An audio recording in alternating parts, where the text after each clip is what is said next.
Hi, in this video I'm going to be replacing my case for the key fob. This is one that's obviously gone past its sell-by date. Unfortunately, I must have had some sort of oil or whatever it was got onto this, and it slowly sort of perished through the rubber.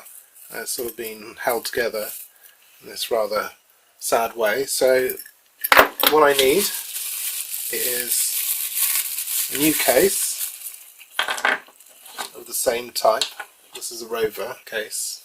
I think this is the same as quite a few of the Rover cars, like the Mini and Land Rover, and it just comes in 3 parts. So you have this key blank thing. I won't be using this. And the tools I'll need: just a random piece of plastic to help pry the thing open, a jeweler's screwdriver or any small piece of screwdrivers, and a pair of pliers. So it's just to pull this thing out.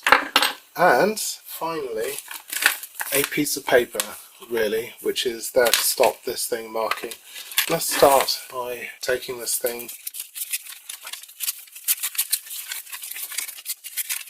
So the paper needs to be like newspaper or anything. It's just you're using the fibre just to protect the end of the key.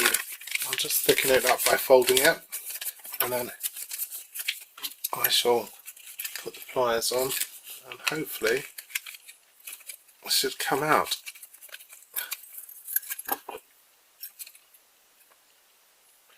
Oh, it's not coming out, is it? Start again.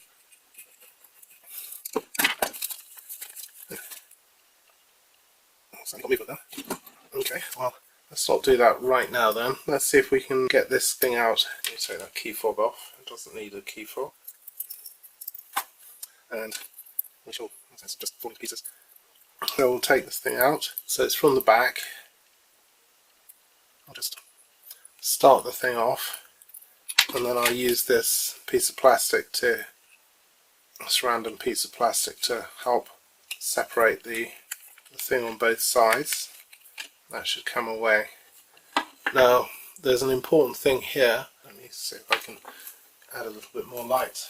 But this thing here, that's the security chip, so I'll need to take that out.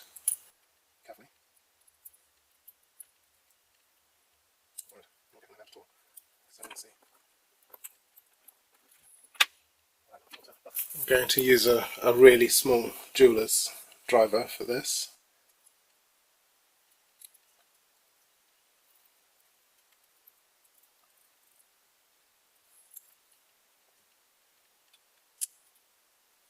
There's a lot more in there than I thought it would be. So I don't need this case any longer. Actually, if they're the same, I don't necessarily need to take this off. In fact, I'll just reuse this part. So what I need to now do is take this thing out and put that into the new case.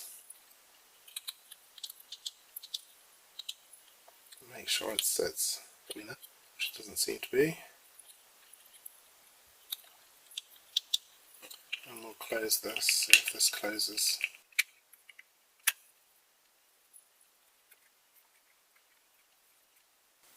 No. Okay, then we'll need to take this thing out and see if we can pop it into this thing over here. And let's see if we can just push this out a little bit further to get this in underneath.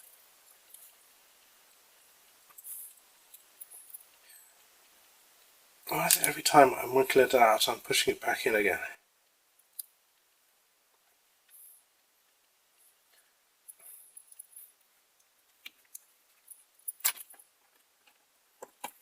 Right, finally, that's a little chip thing that tells it that it's unique security. I need to put that back into this. I don't know if you can, that's clear. That thing there.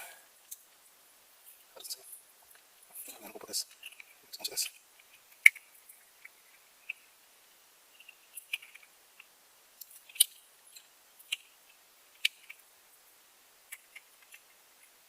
Wow, this is a lot harder than it looks, because this doesn't seem to be meeting up properly.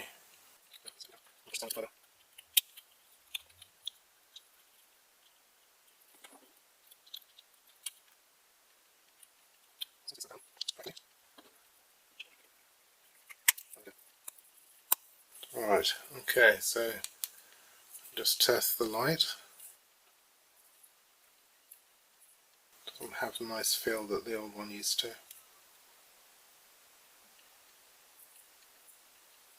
Also, if you squeeze it, it seems to... Right, let's take the key out anyway.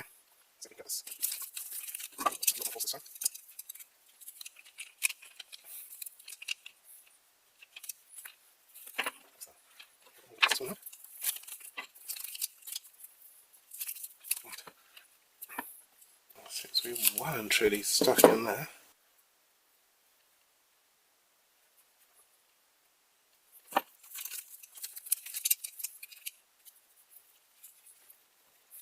Right, I'm going to do this off camera and see if I can exert a lot more force onto this and see if I can actually pull it out. But it should just slide in. You can see from this blank here, there's a kind of keyway. I don't believe that there is anything that kind of snaps in.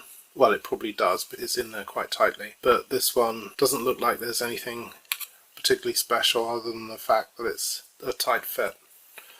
So I'll do this off camera. Though it probably doesn't need it, I'm going to put some double-sided sticky tape on this thing to help keep it in position. This part doesn't seem to be such a... Let's push it back onto this thing, and yeah, doesn't seem to be much in the way of movement for this thing to push back.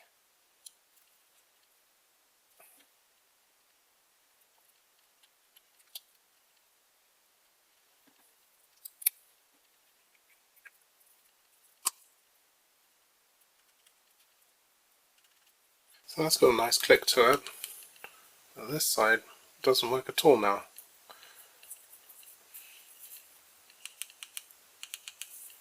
Okay, let's try and open this again.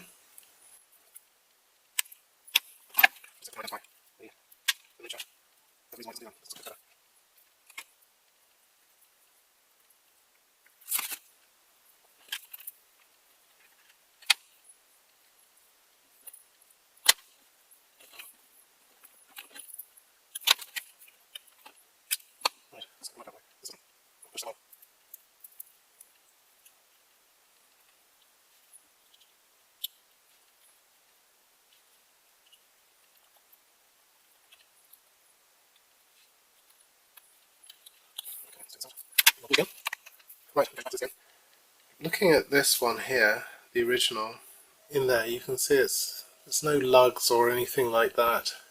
But in this one, there appears to be a thing sticking up. So I believe I'll need to cut that down, which I'll do with this. And I think that that was holding this proud. So let's try and put this back in again.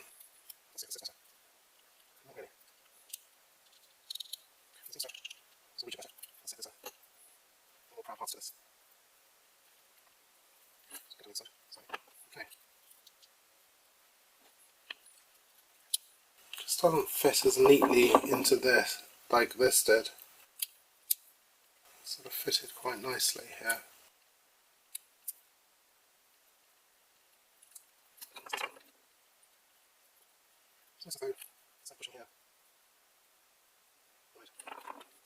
Comparing this up, there's another lug here on this side, so we can cut that back. There's nothing on this, so let's see if we can cut this. So that's the, let's see if I can. So if you look, there's a lug here which I want to cut back. That's just holding that slightly proud, I think.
It's not a great deal in this. So, I mean, this isn't something that you should be doing, is having to measure the damn thing, it should just fit.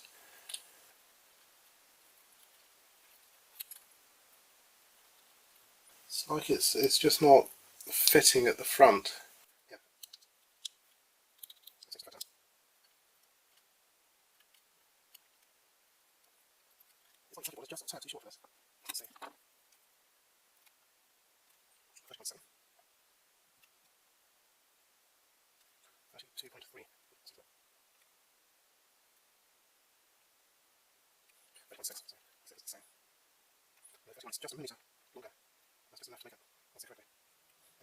I think what's happened is that this circuit board is just not quite long enough. So it sits at the back, but it doesn't sit at the front. And so that shouldn't really make a difference, because it's pushing against this. There's a pin that should be here, which doesn't appear to be there, and there's a pin on this one which is back here.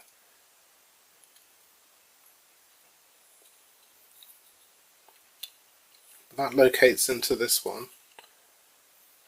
Let's see if I can just put this old one and get it to sit.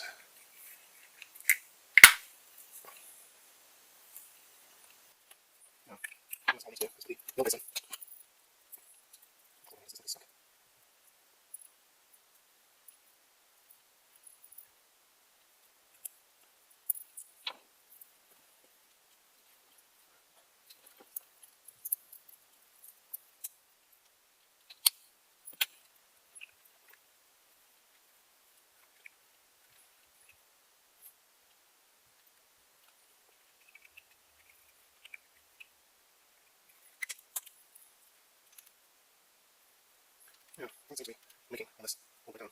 Seems to be blocking, but it doesn't lock. So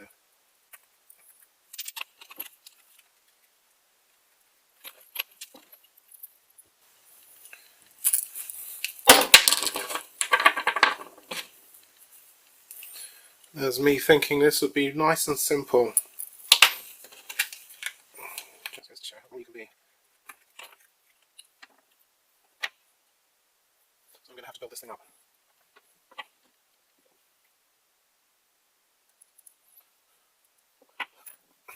Story so far is that I'm going to build up the button on the inside, which is this button here. So this button here is just, I think, a fraction too short by about 1mm, and this thing here is what actually came out of the old one. This has perished and fallen apart. And I'm going to shave off about 1mm of this and then try and stick it back on with double-sided tape. So let's see whether that will work. So stick it on.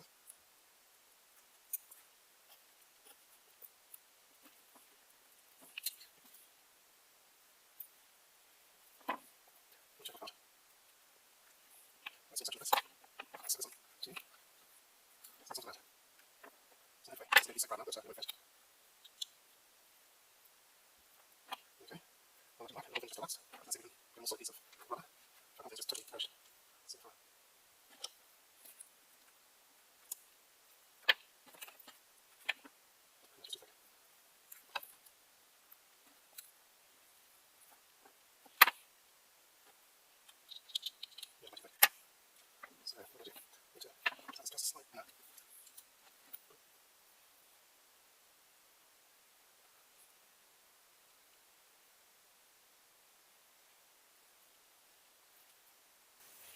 Just almost waiting for the blood to go everywhere, aren't you?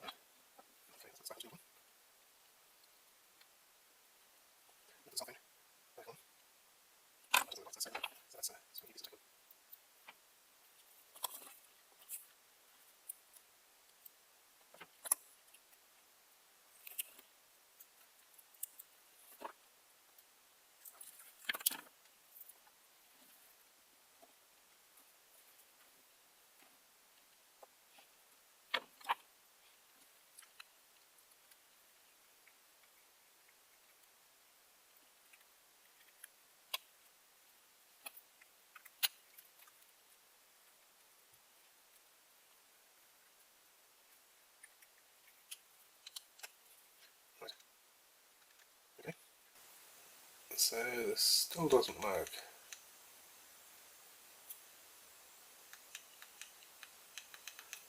So this seems to, I think, it's permanently pushed on there. So it's probably just too thick.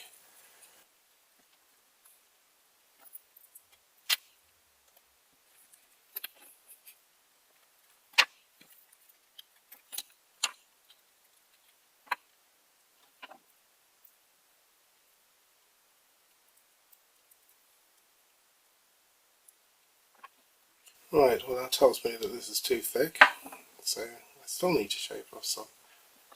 Ah, dear, dear, dear. Right, well the alternative is to build that up layer by layer until I've got it right. This time we can use this.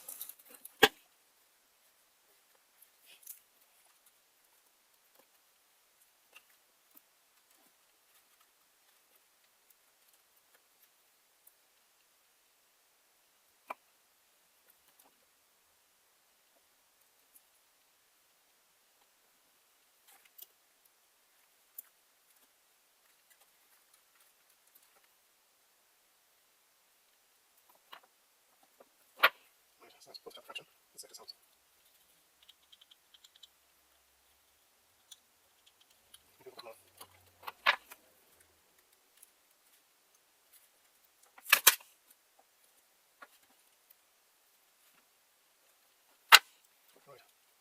I think that probably might now be slightly too much.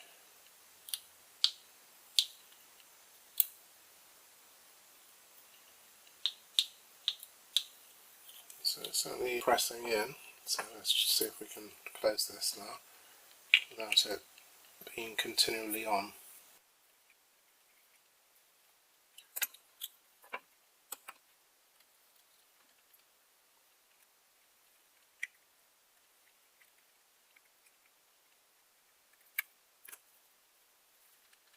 Right, finally. So we can now press that. We can see it works. Or at least the light comes on. I don't know if it actually works. I'm on the home straight of recreating the key. This was the original. It had busted the plastic. It perished over time. I bought a new one of these, and I've taken the circuit board out of this, the chip out of this, and put it into the new one. That turned out to be a lot more difficult than I thought it would be. It wasn't an exact like for like. You can see they were pretty damn close. It looks like that they are manufactured to relatively the same way, but the tolerances of this just wasn't the same, and so I had to do a lot of messing around to get this to work. I've had to make the keys, extend the keys for this so that they push on the buttons properly, and make sure I'm not putting too many on so the things stay on. That's annoying really, because that took a lot of flapping about, and taking the security chip out of this and putting it in this. That wasn't that difficult, but it certainly wasn't as simple as the way it's shown or other people have shown on YouTube. And the last part really is to put this part in, which is the actual bit that goes in to unlock the steering lock and also can unlock the door. As it turns out, the key that it came with has this thing right on the end. This would usually go into the end of this, like so. This is a blank. When I saw the YouTube one, they just pulled the original out with a pair of pliers. I did that, and all the plastic part stayed in there, and this just came out. You can see that there's a pin in there, which you can take out, and you can see there's a pin in here, and it hasn't been pushed all the way through. The problem with this is that it's asymmetric. It needs to be filed down. I don't particularly want to try and file this one down to go into there. Just too much difficulty really in getting that done. So, I mean, it's not a lot that you need to file down. I'll take another route. I'm going to get some resin and see if I can just put it in and stick it all together. Hopefully this will be strong enough. This doesn't actually get the car to operate, it's the security chip in this thing. So have a go. So I'm just going to get some. So I'm just going to kind of mask off some of the area to try and minimise the amount of overspill.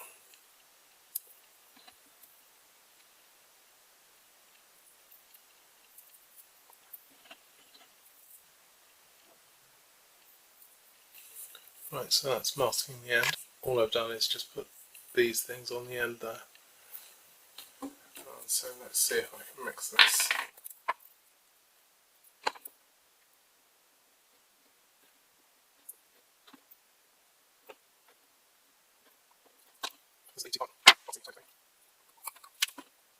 This is the two-part epoxy.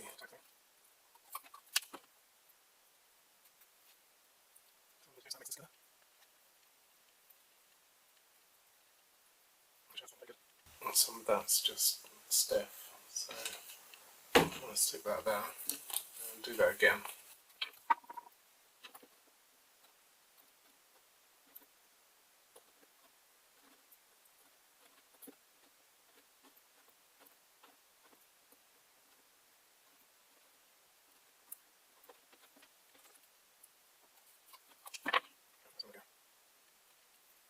So this is way too much, unfortunately. It has a certain work time on this before it starts to set. You just work this into, so it's all the same colour.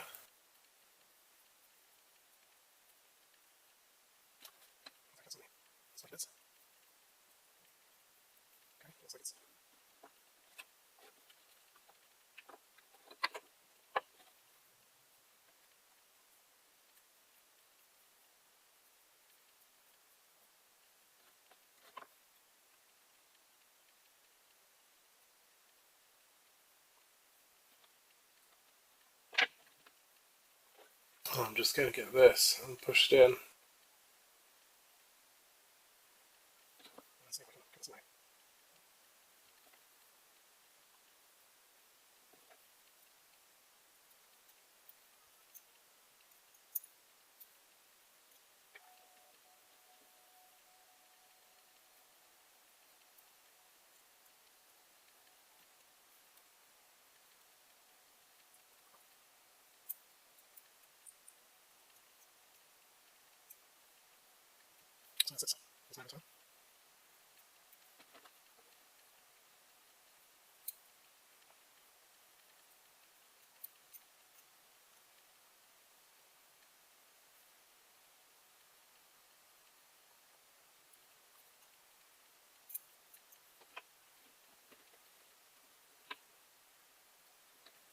Okay, it's starting to set.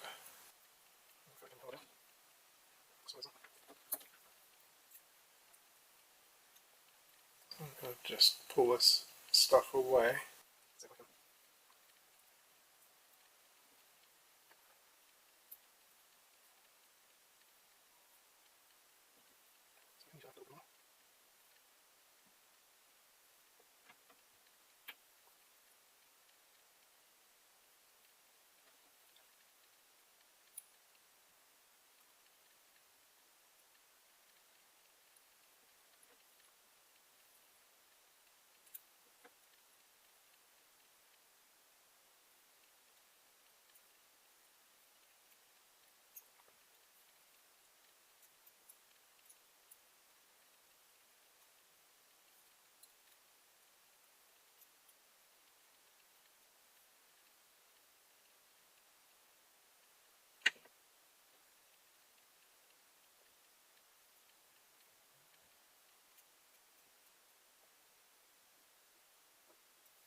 This has got quite hard now.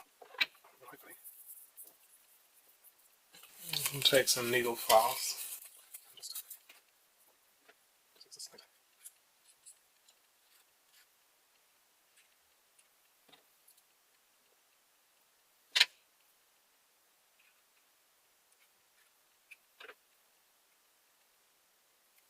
So that's it there. And this is pretty solid now. You can still mould it or still file it, and it'll get harder and harder until it's almost like a really solid piece of ceramic. This is quite nice, and I'll just paint that black. What I should have done though was worn some sort of glove protection, and that would have protected this kind of slightly matte surface, but it looks alright. That's that done. That was not an easy job at all, but considering if I'd lost this and I wanted it replaced, it would have been, I think it's £260, and for the key to be transferred from one to the other would have been about £60. I think it's £60–70 for this particular car. It wasn't easy. It certainly wasn't anything like the YouTube videos that I've seen where they've just transferred everything across so easily. A bit of an ordeal, but you know, I'm happy with that. Okay, thank you for watching.